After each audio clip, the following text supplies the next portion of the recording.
George,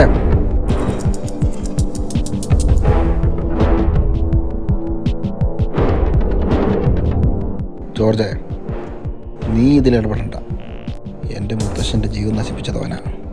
അവനെ എനിക്ക് വേണം. സാർ, അവനൊരു പാവമാണ്. അവനെ വെറുതെ വിട്ടേര്. അവൻ ലോകത്തേക്ക് അവൻ തിരിച്ചു പോകട്ടെ. അവൻ ഇനി ഒരു ലോകത്തേക്ക് തിരിച്ചു പോവില്ല. അവൻ എനിക്ക് ഇവിടെ വേണം. ഞങ്ങൾ ജീവനോടുള്ളപ്പോൾ അതിന് സമ്മതിക്കില്ല. വാടാ.